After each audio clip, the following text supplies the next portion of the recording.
This podcast is sponsored by nobody. Hey dudes, this is Bonnie Hayes. I sang Girls Like Me on the original Valley Girl soundtrack.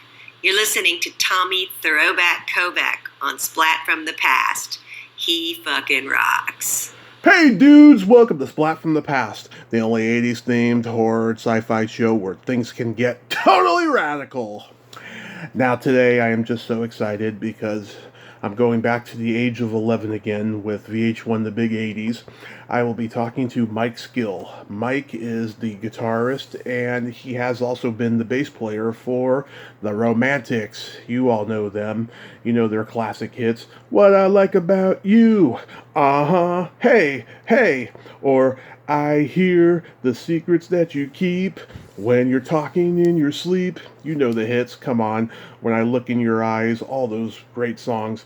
I'm going to have him on the show today. We're going to take a trip down memory lane with those classics. And he's had a new album out for a while called Skill, Mike Skill. I listened to it the other day, and my God, it's very retro. It sounds like, romantic stuff in a way, It's got British Invasion, power pop, late 70s punk, all that stuff that made the romantic sound, but it's also his sound too, I'm not going to take that away. It's a great album. You should go download it, and it's going to be a great conversation today, and I cannot just wait. I am just the happiest fanboy in the whole wide world. So yeah, here is my interview with Mike Skill. Hey Mike, welcome to the show. How are you today? I'm okay. I'm coming out of a sinus thing. Oh, I've been there. God, I've had shots and all that, and I've been tested again just here at home and a few days back, and I'm good. It's just a little stuffed up. It's drying up. Oh, that's good. Yeah, it's allergy season for sure. Yeah, I know. it's crazy. So, Tommy, you were a comedian, huh? I was, yeah. I mean, I still consider myself one, but yeah, I did stand up for over 10 years. Yeah. Wow. His name sounds familiar, Tommy Kovac. It sounds really familiar. Yeah, it's funny. It's become a lot more common than I think. I'm always getting mistaken for other Tommy Kovacs, always. But I'm sure heard about you. I'm sure I heard about you somewhere, because Detroit. When I was in Detroit, I'm in Portland, Oregon now. But when I grew up in Detroit, there was the Comedy Castle. Yeah. Over there, right up Michigan there. But this is such a great honor. Thank you for taking the time today. Oh, my pleasure. And I see you like Mark Maron. I love Mark Maron, man. He's so good. Oh, he's the best. Maron. Yeah. Yeah, is he good? Man. The absolute best. Yeah, he's a miracle is what he is. I tell you, man, yeah. He called, almost seems like a throwback to my teen years on the hippie radio, but then he's modern, but he's on top, you know what I mean? Yeah. Like that laid back kind of thing, like a 60s radio jock or something, late 60s, early 70s. Right. When I was a kid, but he's on top of, his stuff, criticizing himself, whatever, looking at it, so. But yeah, it's all good. Absolutely. And, so, let's start with Mike Skill, because I took a listen to it the other day, and there's some great tunes on there, I have to say. Is this your first solo album? Yeah, it's my first solo effort. I'm always writing and I'm coming up stuff, and I had so much stuff in the can. Yeah. My friend Chuck Occasion, who's produced a ton of people, and Mike Hagler out of Chicago, they both are fantastic producers. Chuck, worked with what's his name from Soundgarden, the singer Chris Cornell. Chris Cornell. Remixing. Yeah, I was a friend with him, and Madonna. He did remixes with Madonna in Detroit on her singles and stuff. But he's a great producer, and I just brought these tapes. So he goes, Mike, give me your tapes. You got tapes. You got songs. So I gave him about I don't know, 6 to 8 songs, and they've been mixed. We mixed the quick mixes with Mike Hagler in Chicago. Brad Ellis, my drummer from the Romantics, helped me out. He played drums on a lot of it, as did Kevin Rankin, who's with Flock of Seagulls. Oh yeah. He's in Portland. He's from Portland here, and so anyway, I had these songs all locked in, and it just needed to be looked at and really organized and put together in really good mixes. So he asked for the chance to do it. I gave him a bunch of stuff, and he goes, "Oh man, he had to pull it together. He had to pull it together before he could even mix it." Because I was just going in the studio. I had a little studio at my son's elementary school in a double wide trailer, and I'd be there till 4 a.m. and doing these songs, and so I was just laying layers of stuff. So he got all that stuff, and he pulled it together, and man, it just like jumped off the speakers, and I'm going, this is really great. Now that I had 6 or 8 songs, I had to finish them up and come up with more. So finished that up, and these were what I came up with. This stuff came up with to pull them out. 12 songs. Yeah. So was it like a quarantine project? What's that? Was it like a quarantine project during the pandemic? Yeah, it was a little before the mixing was. The mixing and some overdubs was like during quarantine. But most of it was done by then, by the first year, 21, around there, 2021. And some of these songs are back 5 years before that, or even closer, up to today. But the last few years. And 67 Ride I had a while ago. And then I just started, I had an engineer in the studio, my little studio, and just started playing the drum track, and I laid down the raw guitar track, and I went back to the vocals, and I'm noticing, wow, the third verse, the verses only go, the third verse is different than all the rest, so I had to come up with something fast, and it worked out really well, because I like not doing 4 verses, chorus, 2 verses, it was 3 verses, whatever, it worked out differently. It just worked out differently, and it made it really nice. The lyrics, I finished the lyrics in the studio, and a couple of verses. I was in with Wayne, with Chuck, and I told Chuck, I go, look, I was wondering, I kind of was in my head thinking Wayne Kramer on guitar on this. Oh, yeah. It's kind of like MC5, 70s, early 70s. I was learning, I was playing bass at the time, but I learned guitar 5-6 years before that, in 60s. And I'd see the MC5 live, and Iggy and all those guys, Airwood Dukes with Ted Nugent, for Frost, all these bands from Detroit. Yeah. And so the song is that kind of vibe, that whole revolution vibe in a way, the chaos and that was going on. And I thought Wayne Kramer would be great on there. They did Motor City's Burning, a song I think that Johnny, what's his name, the blues guy, Detroit. Oh God, I'm not thinking right now. Mitch Ryder? Yeah, the boogie guy, Boogie. Oh God, I'm losing it. Anyway, I'll think of it. The blues guy wrote the lyrics for Motor City's Burning, and the 5-day version of it. And then I always thought, man, that'd be great to do a song about the Detroit riots. 67 Detroit riots, because I grew up through that in my neighborhood. And, it came out really well. I called Wayne. I was really scared to call Wayne. Wayne Kramer was like one of my favorite guitar players, and then Fred Smith from the MC5. Yeah. And those guys, they're like a machine. They were like a factory machine when they cranked out their tunes live. It's incredible. And so I laid that down, finished it up, and Wayne came. I sent it to Wayne, and I called him up, and he said, "Mike, just send it to me. I'd like to hear it." Called me back. He said, "Man, this is a great song. I'd like to do it." And so I go, take your control and do whatever you do. Give me your thing, and we got it back, and I didn't want to touch it. I didn't want to turn it down, mix it, change the sound, anything. I just left it, and so it's pretty upfront. But Wayne Kramer on 67 Riot, it's really a good treat for me to have him on there. Yeah, one thing I realized about it is that it's got all the sounds that that emerge from the old romantic sound, the power pop, the punk, the British invasion, the guitar pop, all that stuff that you came up in. But it's obviously your sound. Yeah, Yeah, well, I have to lay claim to even like Jimi Hendrix with the echo on the guitar, the delay on the guitar, and kind of throwing the licks about, and then laying stuff on top of that. So it's still got that 60s, 70s electric mod cool with a little bit of the, I don't know, romantics on this song.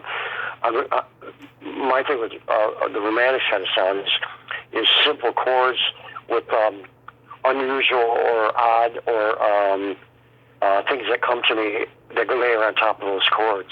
Mm-hmm. Like get little guitar parts like Pete Townsend would do, or that's the hardest part. That's an art in itself, to come up with 3-chord songs and then adding parts and melodies to it that make it just make it groove, make it really interesting, and that's kind of my key.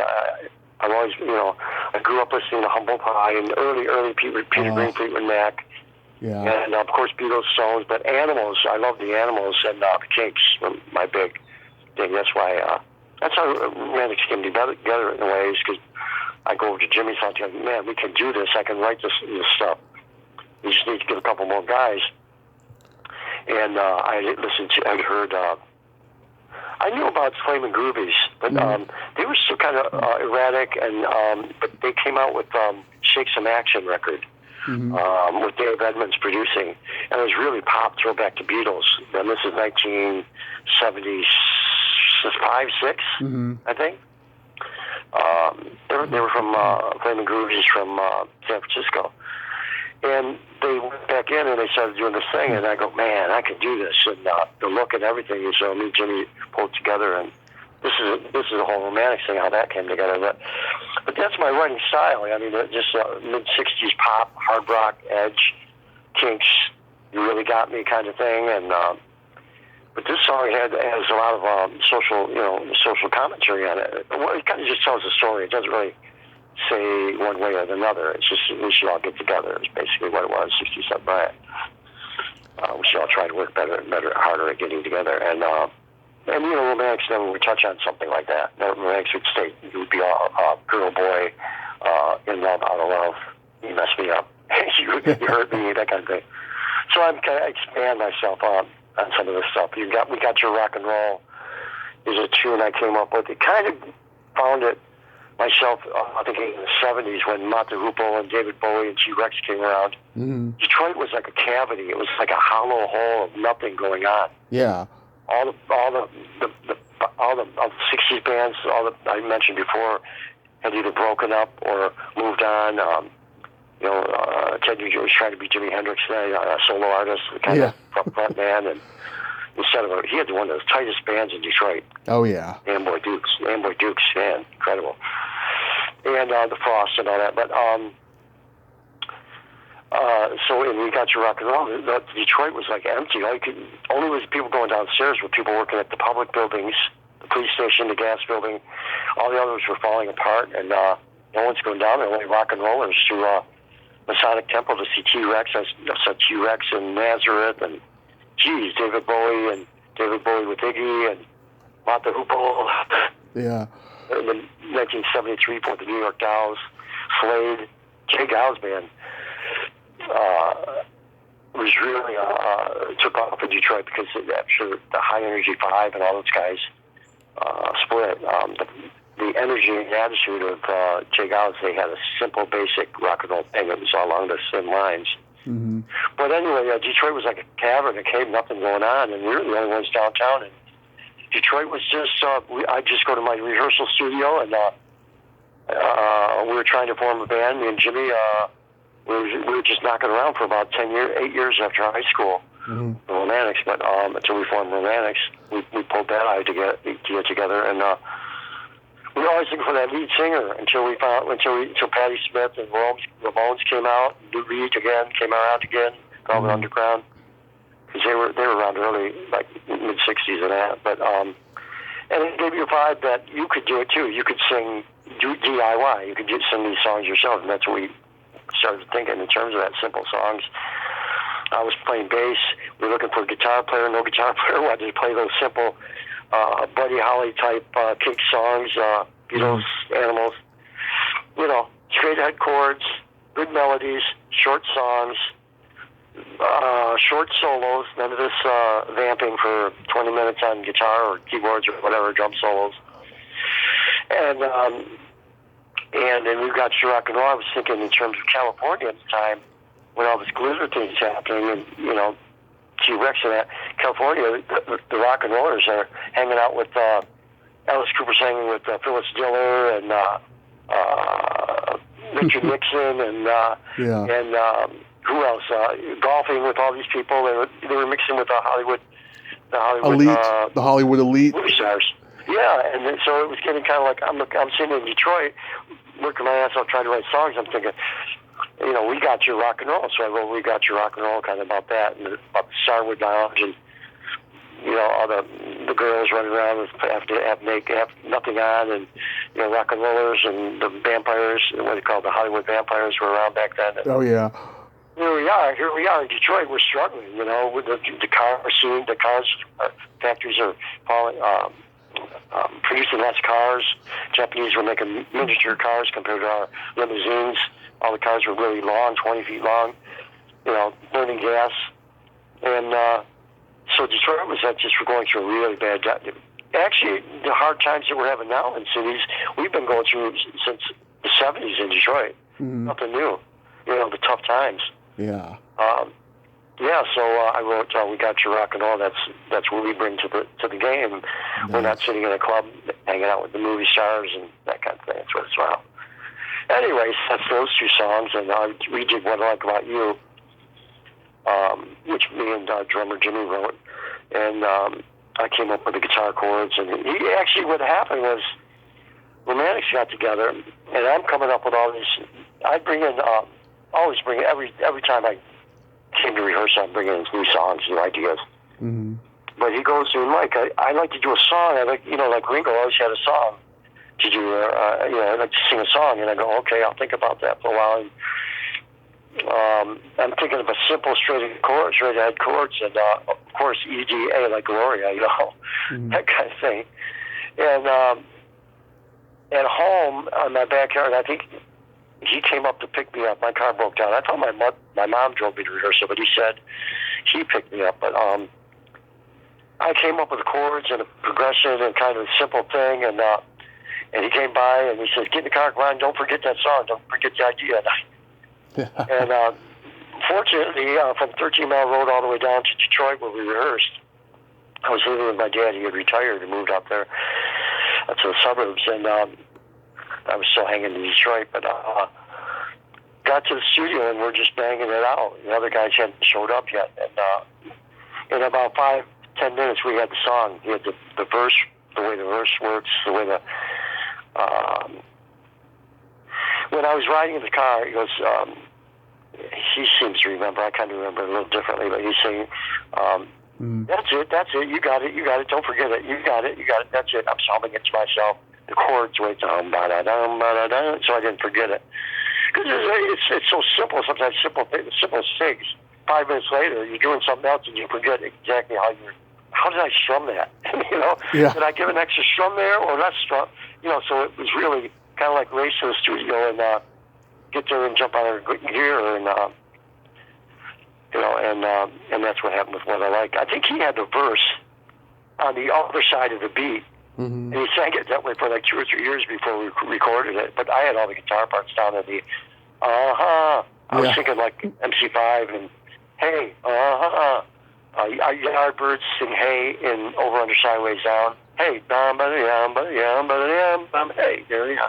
And Mitch Ryder and Little Lappin' Loopy Loo, bum bum bum bum bum.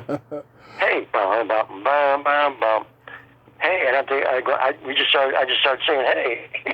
Yeah. So it was one of those like little hook things, and hey, But so I remembered it, and luck would have it, and helped us get on MTV. That's a great time. Yeah. This was early on. Yeah. We'll get into that in a little bit, but I'm curious. Like, do you remember the first album you ever bought? Probably either. Yardbirds Over Under Sideways Down for like 50 cents at a place called EJ Corvettes, mm-hmm. which was it was in the Midwest in Detroit because these are guys, Corvettes, Korean vets. They were Korean vets. These two guys were Korean vets, and they formed this department store. And they came home and they started this department store, and we used to get our records there cheap. But either Yardbirds or Over Under Sideways Down record, or Animals, or the band out of Chicago, Shadows of Night. They did a really good album with their first album was really good, and that, and of course, I heard all the Beatles songs. They're played so much, I didn't have to go buy the records. Yeah. I used to buy, and the Stones too, the same thing. But the Kinks, and I bought the Kinks Well-Respected Man record, which had had a bunch of hits on it. I just sat in my room. I had this little room in the back of the house upstairs. It was a sunroom. It wasn't bigger than a large closet. It was like really probably about 6-7 feet wide by 12 feet long, and had just all windows. In the winter, it'd get really cold. And I'd be there at 11 o'clock at night, 12 o'clock, 1 o'clock, with the record player, putting those albums on and lowering the speed. Most kids don't know today. Their speeds were, I think, 16 revolutions per minute on an album, or 33 for an album, 45 revolutions per minute for a 45 record.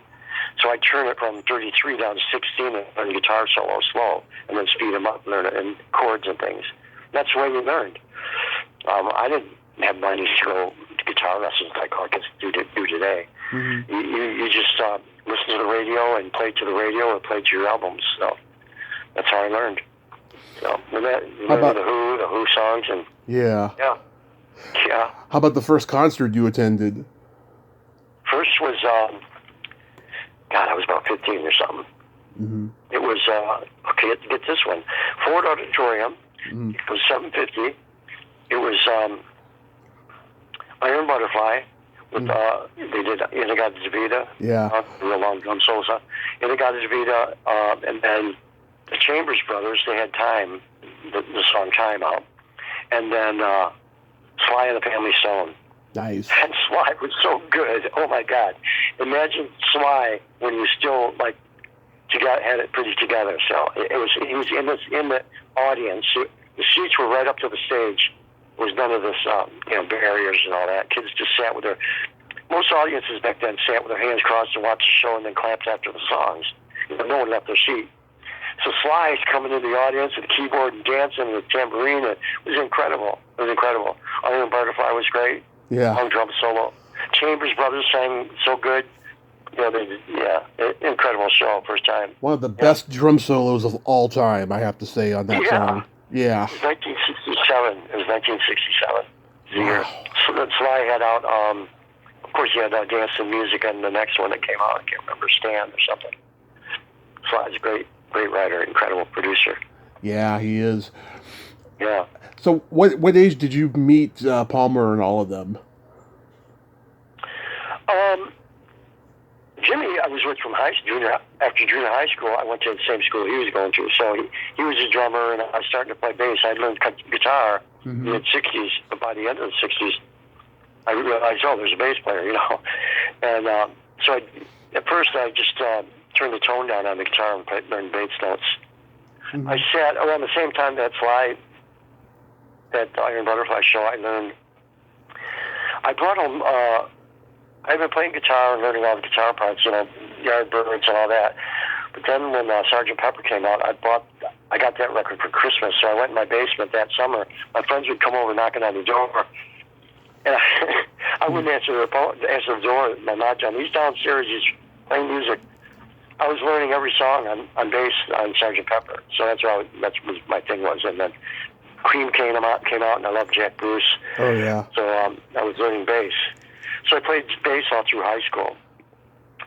And, you had your guitar soloists and all this keyboards and drum solos, and everything got real out there for bands. And that's when we formed Romantics. We wanted to stay real simple. So I was going to be the guitar. I was going to be the bass player. So we're asking all my friends around Detroit. They didn't want to play simple Chuck Berry guitar solos or simple George Harrison type sell it that way. So we want simple songs, you know, and so I ended up saying, well, I guess I'll do it. And so I bought my guitar and brought a bunch of songs in off my cassette player, and those songs ended up three or four of those songs ended up in the first and second album. Yeah. I got back on guitar. Yeah. Were you guys? Me and Jimmy had been knocking around Detroit. We wouldn't go in the bars. We refused to cover stuff. Mm-hmm. Bars, there was all the teen clubs. You know, MC and they'll play teen clubs.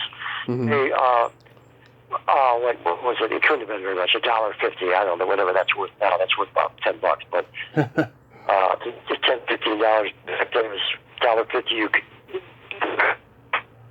Yeah. Were you guys influenced at all by the Raspberries?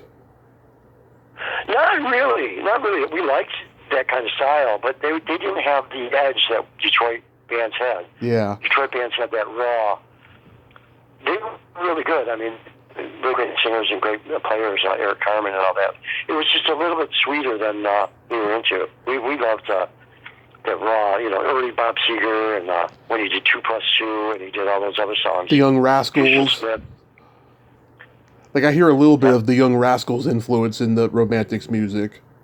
Yeah, Jimmy was in Dino Donelli a lot. You can see it when his head moves, when he plays drums in his drum set. Yeah. He really was into Dino Donelli. He was a fantastic drummer, incredible drummer. Dino Donelli and then Carmine Appice both came in from the same era and same time. Oh, yeah. Carmine Appice influenced John Bonham. Oh, yeah. Yeah, so and then we were learning Led Zeppelin songs, but we were staying out of the bars. We were still in the state of mind writing those songs, James Bond, the Stooges. We were writing new songs, going to the little rehearsal studio, paying $90, scraping up $90 a month, which I couldn't pay all the time, and we all couldn't pay all the time. My mom's usually paid for it. Mm-hmm. We had a little studio with curtains on the wall. When you got out of high school, you had to have your own place, because before that, you're in your mom's basement, annoying them. You know, they're trying to watch All in the Family, and you're banging on your drums and guitars, going through the ceiling of the basement. But we find a lot of bands, we get studios then, little storefronts. We go buy a bunch of foam, or get cartons and tack those up and build speaker cabinets. I built bass cabinets and all that. We'd stay in there. Man, I was in there a whole year. I remember being there a whole year and coming there after Christmas Eve and then Christmas Day, just jamming and learning to, hanging together as I like the clubhouse and learning to write songs. And, all the bars started happening after the bands broke up, regional bands in Detroit. A lot of bars opened up. Before that, bars were just lounge music. You have singers, ladies coming in singing like Patty Page or whatever, with a piano player or a keyboard player, and the sax player would play. No real rock and roll bands were in bars at the time, back in the 60s. Right. You play, Creators, or like in the 50s with Buddy Holly, and that they played roller skating rinks. A lot of roller skating rinks or something, or theaters, occasionally a theater, but if you were big enough to sell it out. So we'd be in our studio all the time for that 8-9 years just writing. We had one last band before Romantic. We formed a band. I think we called it Rock On, because we loved Humble Pie. Their album was called Rock On. Smoking. Oh, that was a staple in my house growing up. Yeah, and then we changed it to the Bullets. I think we had the Bullets. We called the Bullets for a while there. Yeah. And we did some of the best songs. We did David Bowie. We did Panic in Detroit, Cracked Actor, the Queen, a couple of Queen songs. I can't remember the song, the Queen songs at the moment. Then we did Rolling Stone songs. We did Black Cat. Was it Black Cat Fever? Black Cat. Oh, I can't think of it. It's like a Soul Stone song. And we used to do, I think we did Bitch or something like that by the Stones. And then a couple Led Zeppelin. We do a medley of Led Zeppelin way back. You're talking 74, 5, I think. Mm-hmm. We were doing it before anyone was doing it. We had a really good guitar player. Oh, we always had good guitar players in Detroit. And anyway, so I was playing bass and learning all these guitar things from all my friends. But so yeah, we got one last band, and one last show was a show at a club, and we played all those cool songs, and I think we did Roxy Music songs too. So we had really cool songs, and we played an original set and a set of covers. That's the only time we did it. I think we made $150 or something. Mm-hmm. Then that broke up, and we were just messing around and playing around at the studio and trying to put something together with a singer. Always looking for a singer, and shoot, we had a friend. We had a friend we pulled in. Couldn't sing, but he played great harp. And he had great clothes, great rock and roll punk clothes. This is when Patti Smith and all that whole scene started happening in the Ramones and Blondie and Joe Hansen and Thunders and Johnny Thunders and we were just really, really into that at the time. Yeah, you guys were playing like CBGBs and Maxes in New York? Yeah, that's when at the last moment before Romantic, a year before, we put a friend of mine came in on guitar, I played bass, the singer who couldn't sing but played great harp. He had real high stiletto platforms, not stiletto, but high, big red platforms. Yeah. Big high hair, our hair cropped short, tongue style kind of like, and some long hair was still happening. But someone called up. Jimmy was on drums.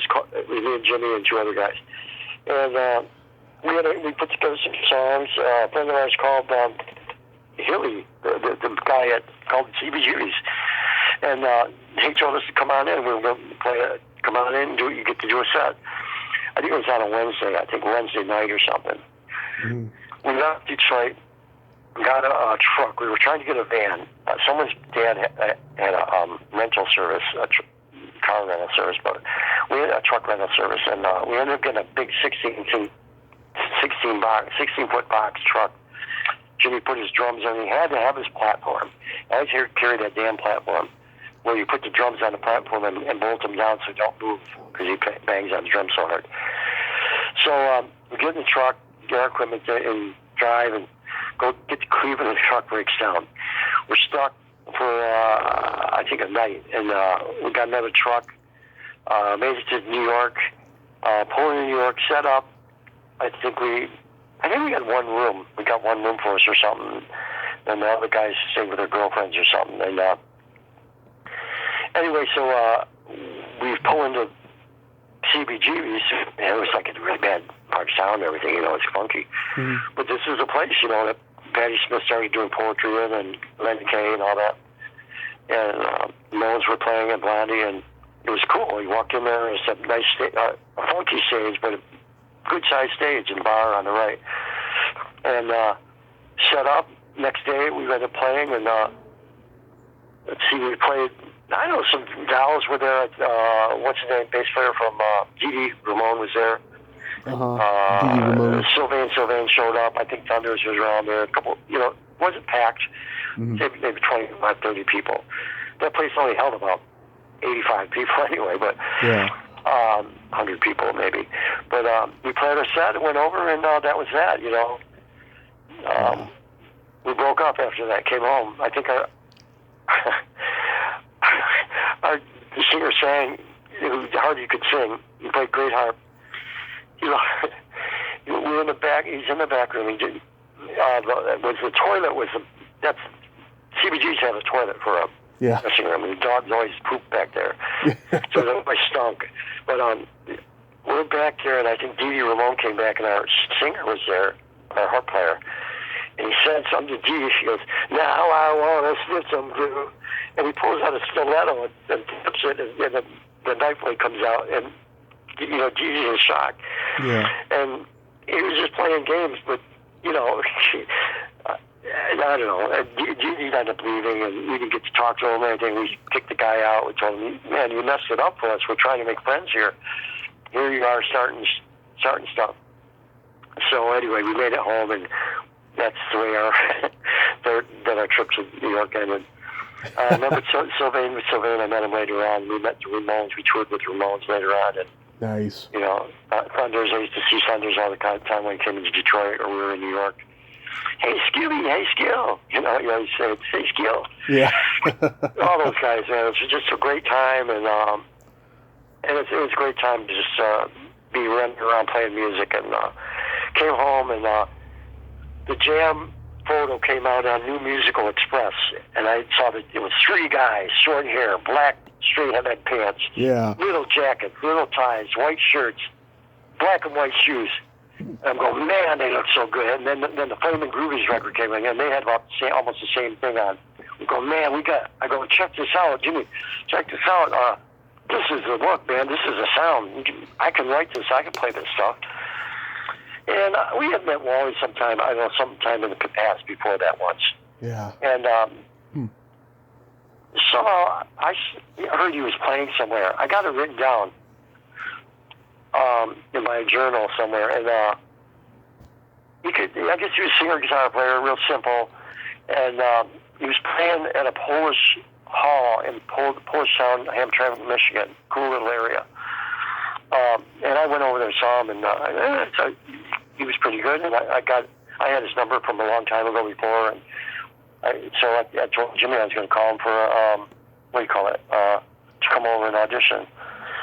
So he came over and auditioned, and we started something with a girl singer. We had a girl singer. None of us were going to sing yet, and he brought Rich Cole. Rich Cole came over because he was an electrician. He kind of knew electricity, kind of knew it. He came to check on electricity in the new studio. We paid $90 for it, and $125 for it. And they came over, and so we started to sing.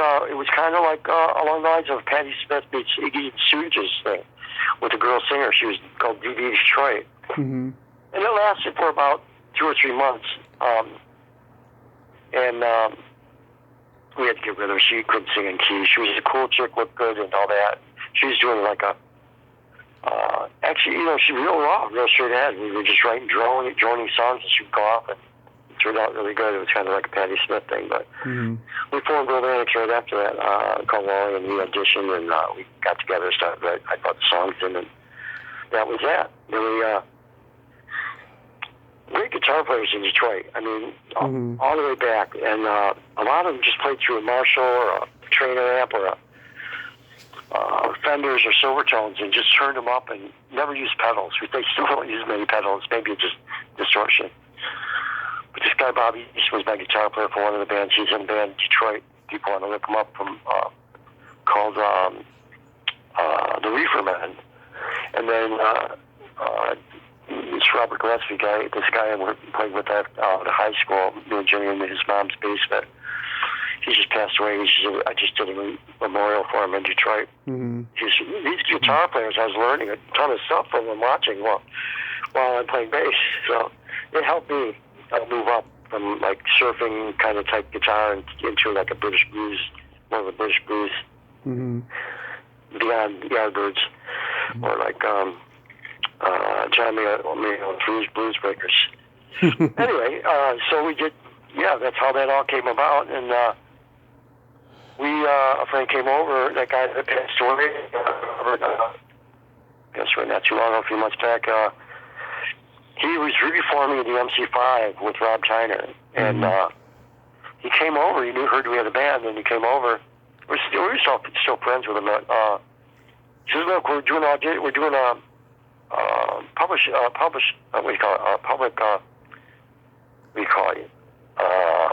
a showcase for the newspaper, the radio, music people in Detroit, and TV people and all that. At this, it was a former disco. It was a disco, I think. And they started having, so they had it booked for the MC5, and he asked us to play. So he came over and saw us. He thought it was pretty good. Then he brought over Rob Tyner, the singer from the MC5. And they decided, yeah, you guys come on and open for us. I guess they weren't threatened because, I'm sure they weren't threatened because they were still kind of like a 70s band. They were still kind of like long hair. The punk scene was happening, and they had long hair and bell bottoms and still like kind of that look, that Black Crowes kind of look. And then, and all the punk scene was happening. So we had our short hair, our skinny pants, our resale shop suit coats with the skinny collars and small ties and our Cuban heel shoes and all that. Mm-hmm. So we looked, we played pop music, but didn't realize that we were going to have all this high attitude, high energy attitude, bashing out these songs in the studio. We just kind of played the pop side of it. We didn't really, we would move around on stage and look good, and so it kind of took the spotlight off their showcase, and we had all the press people coming here, coming up to us, and we got hired for the next 2 weeks later. We played with Mink DeVille. And then the third show was at Pontiac Silverdome where the Detroit Lions played. We played with the third show was at Pontiac Silverdome about 7 o'clock at night in the evening, and it was Steve Miller, Peter Frampton, and Jay Giles and the Romantics. Love it! Wow. And big huge stage. We came out, and people were still coming in for the show. Mm-hmm. For all the bands, and but it was the biggest show we ever played, biggest crowd we ever played for. Because there was at least 5,000 to 7,000 people at that point. 7 o'clock at night, people were strolling in, mm-hmm. and we went over. I mean, people applauded. People didn't throw. No one threw anything at us. We didn't get booed off. So we had a good show, though. Man, we really straight ahead songs, good choruses. We were out on stage, looked good. So it took off right from there. We hit the road. And so you guys get signed to Nemperor Records, which was kind of Atlantic's indie label that focused mostly on jazz, but they took a chance on you guys. CBS. Yeah. And the main label. And what I like about you, it wasn't a huge hit on the U.S. Billboard charts at the time, right? No. But it wasn't until it started appearing in commercials then it became, oh, that song, Yeah, we play it live, and it would go over really well. Before we were signed, all that stuff I told you a minute ago, it took 3.5 years before we went to New York, must have been 20 times. We played New York, all the clubs, the punk clubs in Detroit, in New York, and we'd go to Toronto, we'd go to Philadelphia, we'd hit Cleveland, we'd hit New Jersey clubs, we hit Boston, and we'd hit New York, always going to New York. And we finally got noticed by a couple guys, Patrick Clifford from Emperor Records. Emperor Records had Stanley Clark. He had, what's his name? What's the guitar player from Zephyr? Billy. Zephyr. Oh, man. Really good guitar player. I'm not too familiar with Zephyr. Montrose, guitar player Montrose. Rodney Montrose. There's Alan Fitzgerald. There was Bill Church. Rodney Montrose. Oh yeah, it wasn't Rodney Montrose. It was the guy that played after Rodney Montrose left. It was oh God, now I can't think of it. I'll look it up. Denny anyway, something. He was on the label. Mm-hmm. I'll think of it. And a few other people. There were like about 15 people on the label. It was an independent label of Epic Portrait, mm-hmm. which was a custom label of CBS. So we're like third record down from the main label. So we were an independent band basically. But Nat Weiss signed us. He was a lawyer with Brian Epstein, mm-hmm. with the Beatles. For the Northeast Music, for all the merchandise and all the stuff in the U.S. So he was their go-to guy in the U.S. And he started his own record label. Great guy. Passed away. We go to his house in his apartment for meetings, and you walk in the door, and in the closet, there's no closet on the door, but the doors, there's all these acetates for Penny Lane. These are cuts. These are what we call press copies. Yeah. That you listen to for the mix. It was Penny Lane, Strawberry Fields, and there'd be a door there with all the Beatles autographs on the door, just standing up in the corner. There's all these tapes, and so it was crazy. But the other two guys, what's the other guy? Peter Gordon. That guy too. He almost produced Romantic. He was a good producer, and He was one of the guys in the running to produce the first record. And so was Rick Derringer. And yeah. Anyway, I don't know where I am now in my story. But after three years, we finally got signed by the label, and just kept touring. We went in, recorded the record. We had Pete Sully came in. We wanted to go to Criteria Records, but that was booked, so we had to go to a place called Coconut Studios, and we recorded the first album there. And Hurricane David came through when we were just finishing up the record, and we were staying on the coast there in Fort Lauderdale, North Miami. And all the hotels at that time, it really kind of blows out. It's all these big, huge apartment condos that people from around the world stay in, but they're never living there. They're never there. Mm-hmm. They tore down all these 1950s cool hotels, motels, and we stayed there. We had to move out and move in the studio because we were afraid that the ocean was right, let's say 100 yards, not even from the hotel. So we moved out to the hotel. Recorded What I Like About You. They put out When I Look in Your Eyes, Tell It Carrie, and What I Like About You. They both went to the top 100 and then dropped off the charts. Anyway. Yeah, so you guys filmed videos for What I Like About You and When I Look in Your Eyes on the same day. Right. Was that like a soundstage? Right.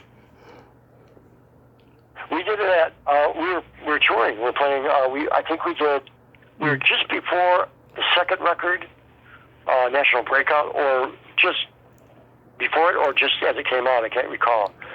I think we were heading to Australia or something, I'm not sure, Japan. Mm-hmm. We were playing L.A.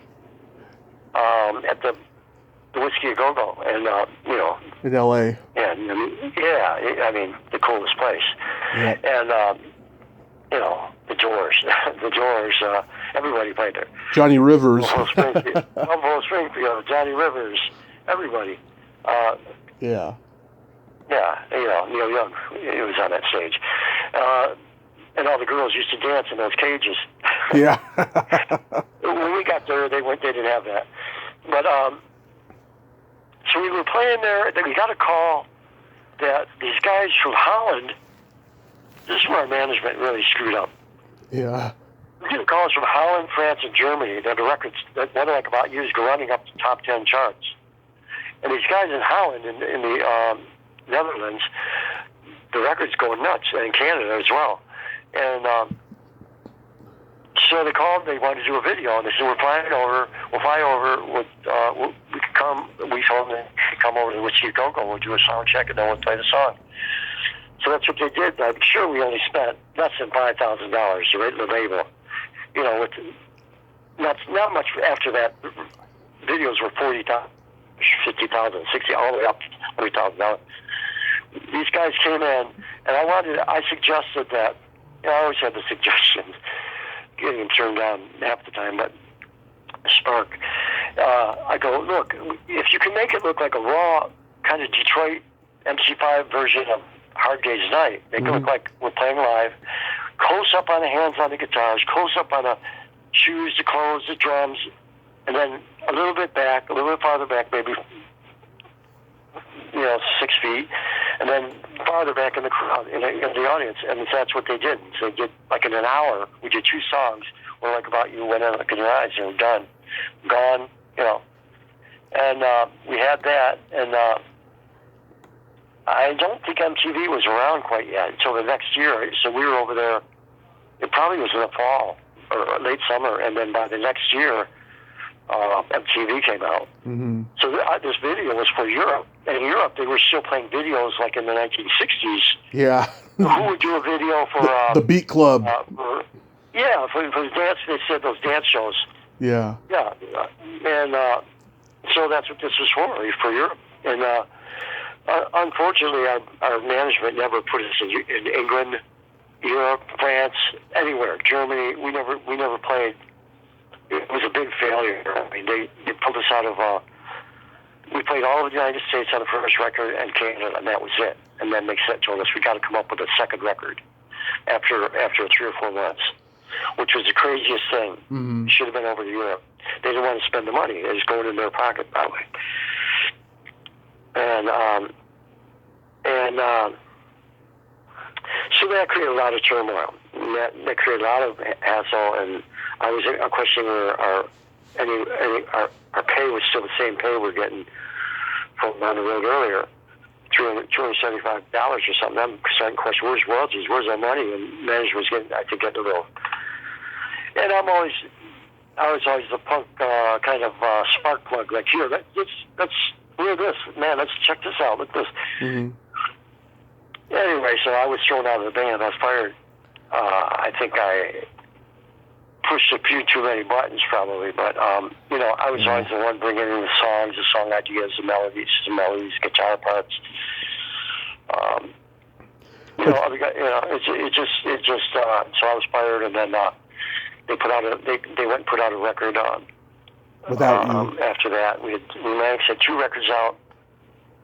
I think they toured on the second record. I wasn't there, and then they put it into the studio, and that created a few other hits. It doesn't sound like romantic, of course, my guitar's not on it, but that sank, and they were about to throw him off the label, and they told him either you get skill back or we're going to get someone to write songs for the band.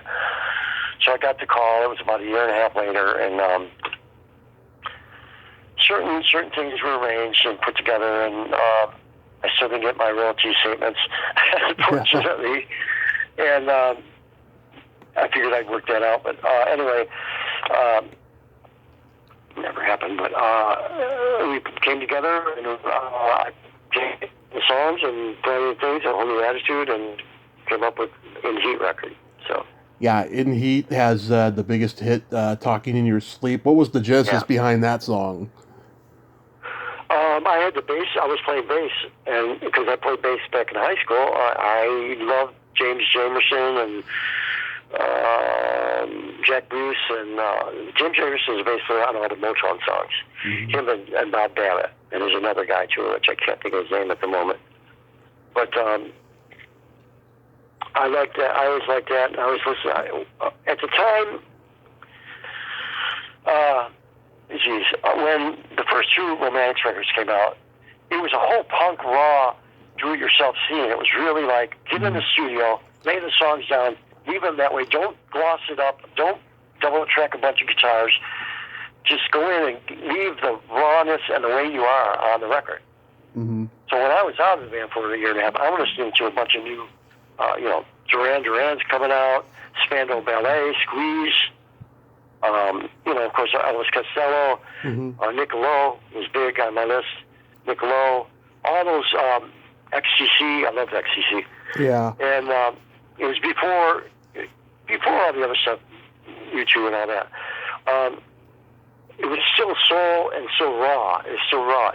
And by the time I came back in the band, it flipped. Everything flipped. People were producing these dance, a lot of dance songs with heavy production, a lot of overdubs, a lot of effects. Mm-hmm. Duran Duran, and so I had that bass line, and me and Jimmy used to jam on it. So we had it at we used to jam on it in between when we were done rehearsing, and that we were pre-production for the songs. You would go in the studio for pre-production before you went in the studio to record. You'd look for songs and make sure they're tight. And I had that song and that bass lick, and bow down, and it just reminded me of a Motown thing, some Motown thing, and or part of that Funkadelic. I was really into George Clinton and Funkadelic at the time because they were like a hippie, freak out soul band, punk band. George Clinton, and anyway, in that year, things changed enough that we went in and that song. We did the whole record. We recorded the whole record at Criteria Studios. I think 10 songs, and we need one more. He goes, "Yep, got the records done, but we need one more song." And we go, "Oh man!" So he goes, "What's that song, Skill? You were playing that bass line." I go, "Okay." I said, pulled the bass out, played it. He goes, "Yeah, maybe we should try something with that." And then Jimmy played the beat. We went through it. So me, Jimmy, and the producer kind of worked out. The producer, we pulled the keyboards into the studio, into the control room, and we sat around and sussed out, figured out the arrangement, got the arrangement together, and then started working on it. He started working on a melody for us, and we were singing, and they're singing. He's putting it together, and that's how that came about. My bass part, which would never became a song if you didn't have the bass part, but then we put together, and actually, Paul is a really great keyboard player. Mm-hmm. He knew what to do. He knew how to direct us. And do you have a quick story about going on American Bandstand with the guys? We just got Talking to Sleep was running up. Oh no, the first album. Yeah. I'm not sure who set it up. The songs were on the charts. Mm-hmm. They always probably the label talked to them, but yeah, we had to get. We probably were playing a show. I can't remember if we had a show before.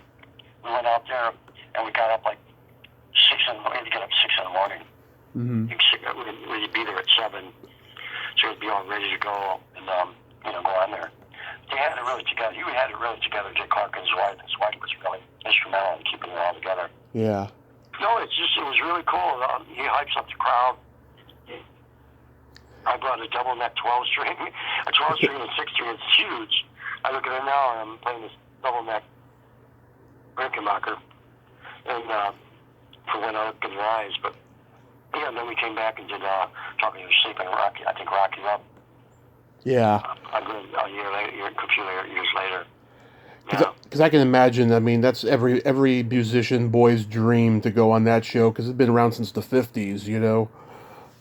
Oh yeah, we were watching it as kids, And the other thing was Talking to Sleep. When Talking to Sleep came out, it went to number 1 on the rhythm and blues charts. Yeah. So we were on Soul Train as well.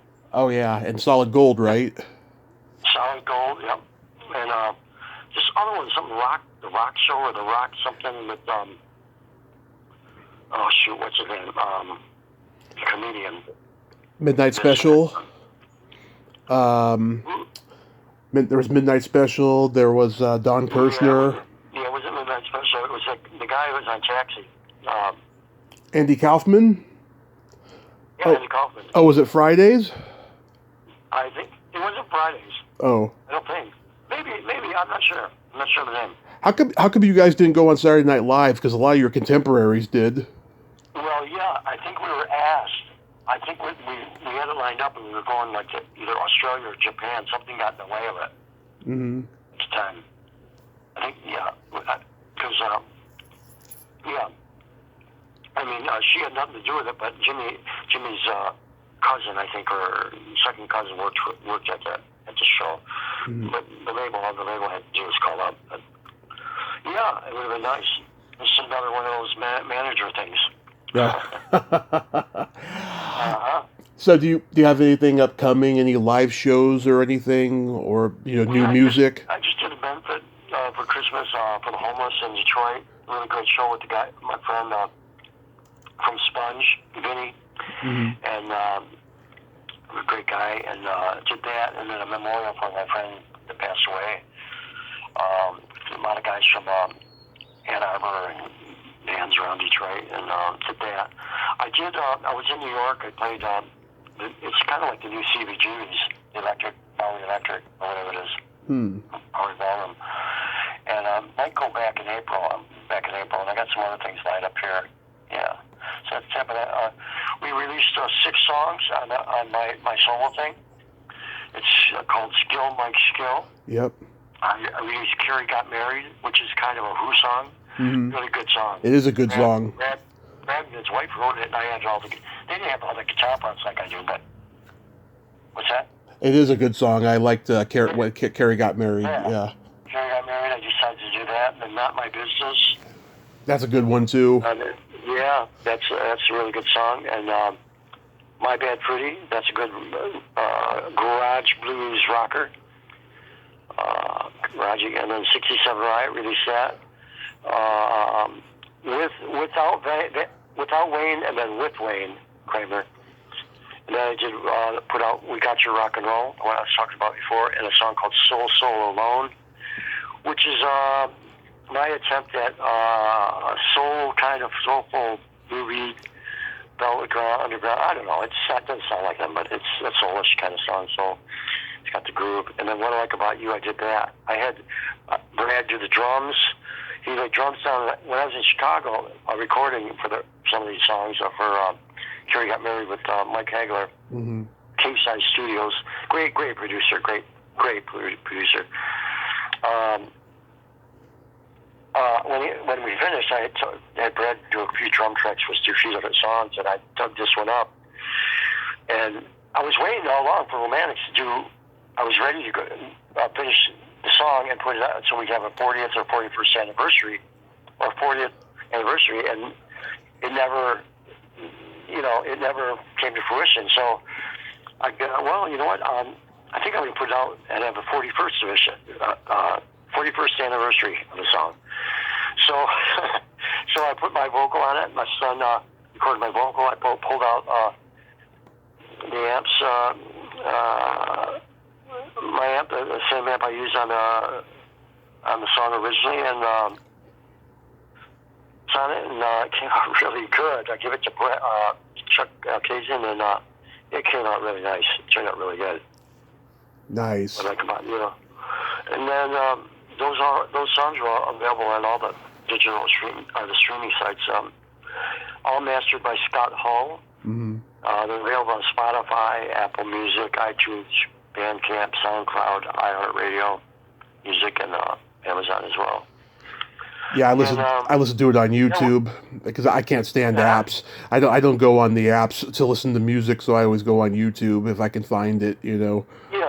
Well, in the past 2 years, we were all ready to jump in do the vinyl album, and it all slowed down. Pandemic has slowed down, and also, what's your name from England was putting a record out, Adele, and all the bands were pressing Adele records. You couldn't get a record out for us because they were doing Adele records. My rock and roll couldn't come out because of Adele. Anyway, I was ready to do it, and so we waited. So now we're going to jump in. We'll jump in soon and get vinyl out. The streaming sites was the first move. I'm going to do some cassettes. I think I'd like to do that. But then we're going to do some CDs as well. So, but the vinyl will be coming out. I might have some extra tunes. The one album I released on streaming release is 12 songs. I'm going to add some extra songs to it when I put it on the album. Somehow. Either I'll do a side EP with 4 extra songs and an album, but I'll figure it out. It's just been really tough getting in there. You can't get anything done pressed. And the prices went up 3 times what they were. Anyway, yeah. But I just played Detroit.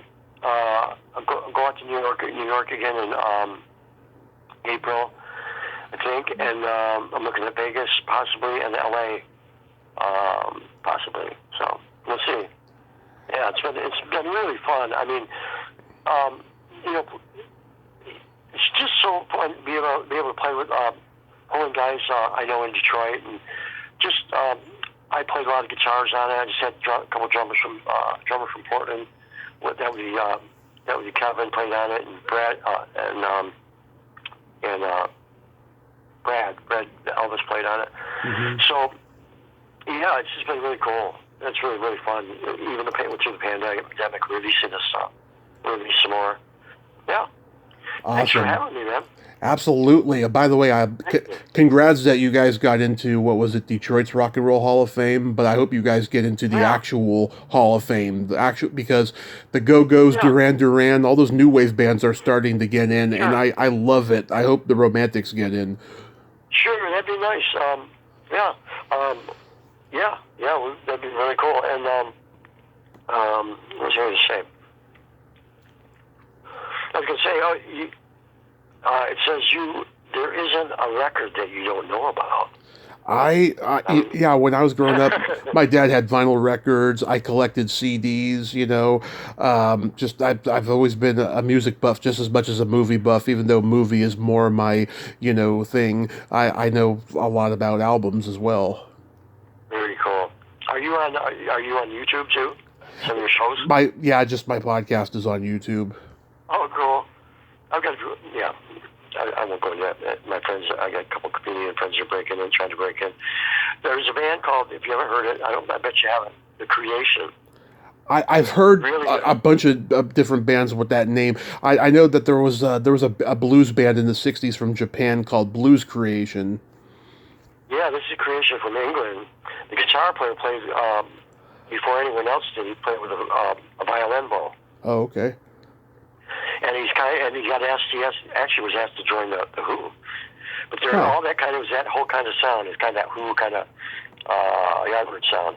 It's The Creation, and then the Move. You know the Move, don't you? The Move. Oh yeah, Roy Wood and Jeff Lynne before ELO. Yeah, California yes. Man. What a writer, huh? Yeah. Such a writer. Oh my God. And then I know you know about Parliament Funkadelic, Maggot Brain. Oh, of course. One of my all-time favorites.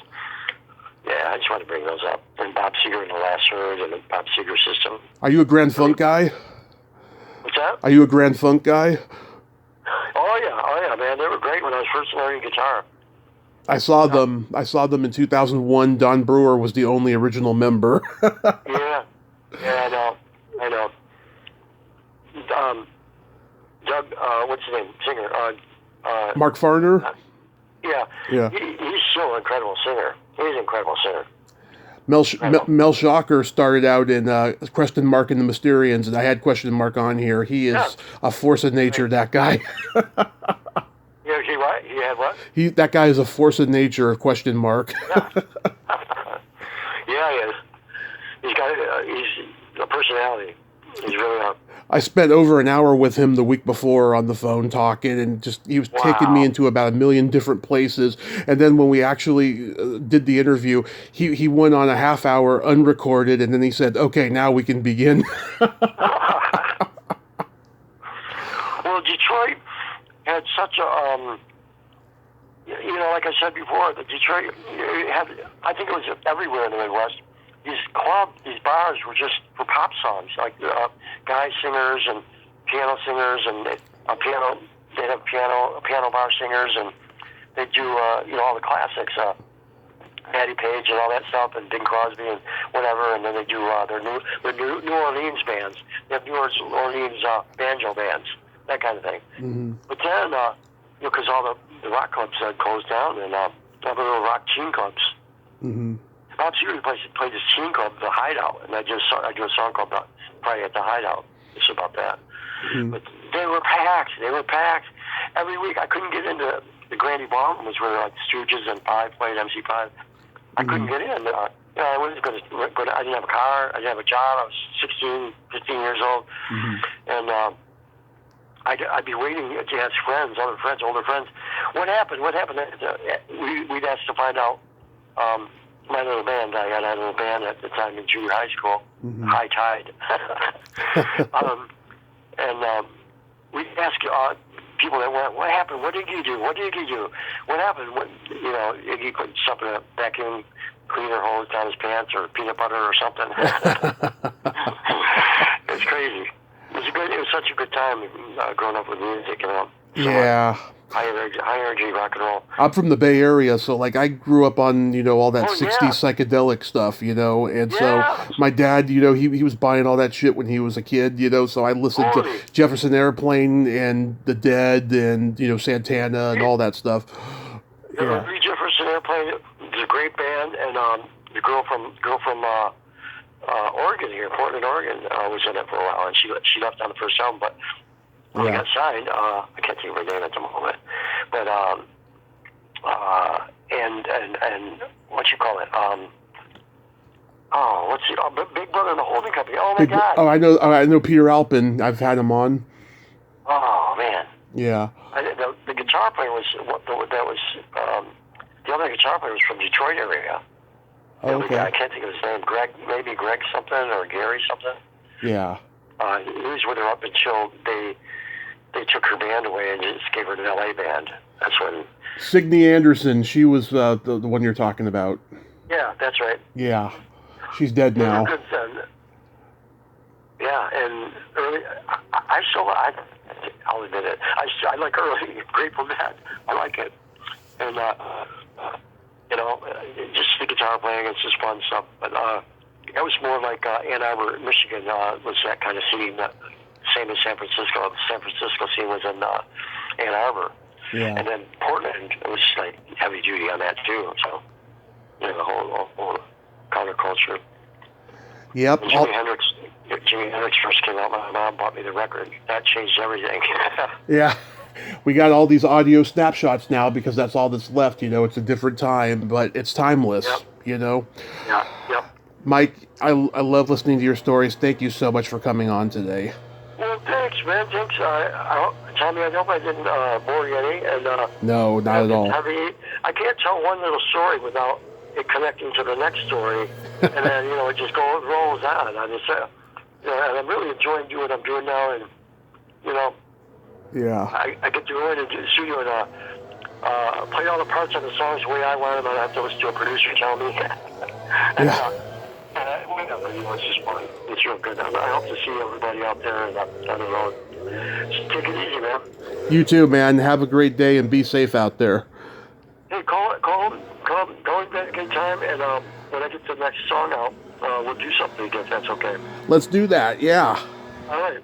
Very good. Thank you, sir. All right. Long live vinyl. Okay. Bye-bye. Thanks, man. Thanks, Tommy. Sure thing. Bye-bye.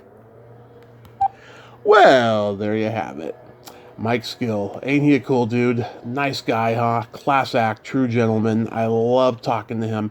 Man, he's an encyclopedia of music. I haven't felt this way since I talked to Bruce Woolley back in 2021. I mean, that guy was a professor, but Mike is a scholar, and I loved talking to him.